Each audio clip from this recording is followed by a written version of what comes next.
Hi friends, my name's host Eric and I'm the host of Talking about Famous People, and I'd like to make a video quickly here tonight called Evelyn and Eric discuss the number of functions and what it means as a question. So Evelyn's somebody who's commented before and whose opinion and thoughts I really respect, as is NT somewhere. So that's just why I left that there, is primarily so he should get a shout out as well. This might be semantics, Evelyn says, but I would argue it's still 8 independent functions that interact in a specific way. You were describing the interactions more than answering how many functions. Okay, I agree. Without the other numbers on the dice, it's not a complete dice, so rolling a 4 would lose its meaning. I agree. The others still have to exist even if access is limited. I agree. Highly speculative hypothetical. It would be interesting to observe if someone who sustained a brain injury might have damaged the capability of the first or second function, if the type would change by having more resources to go to a different part of the brain, sort of how blind people have other senses heightened. Interesting how these restraints would change, if indeed different attentional matters correlate with different parts of the brain. I mean, I think you see the equivalent thing happen in people based on their experiences and circumstances.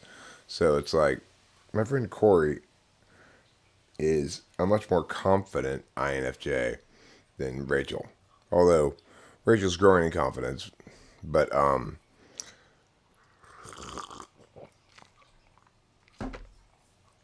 as such, Corey's extroverted feeling does a lot more like proactive work than Rachel's, which is much more responsive. The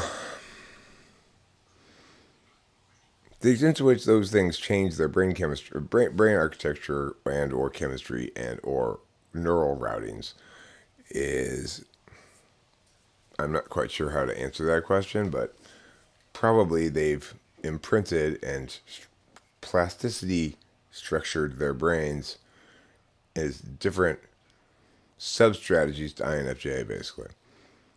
And she says here,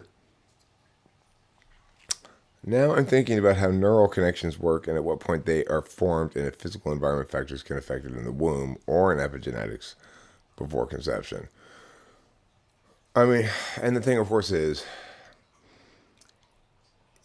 babies are born and then they do the construction of the hardware software linkage between their underdeveloped physical brain and their yet to be developed metaphysical selves, so it's like it's difficult to say exactly how come that mountain looks like this, because by the time you can look at it, the erosion's already occurred, right?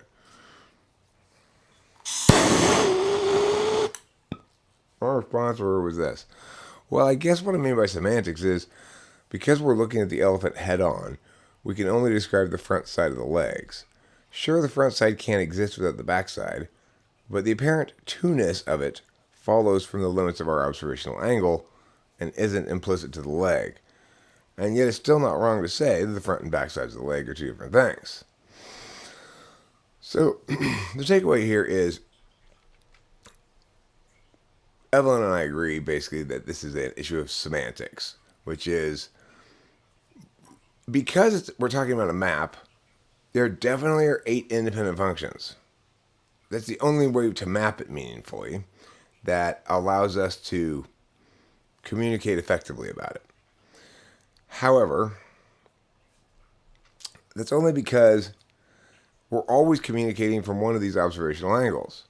So if I can only see the front sides of an elephant's leg, and my job is to ensure that the legs of the elephant are healthy, then my perspective is necessarily going to be about cues, indicators, and so forth of health or lack thereof that are provided by the front of the elephant's legs, not by the back.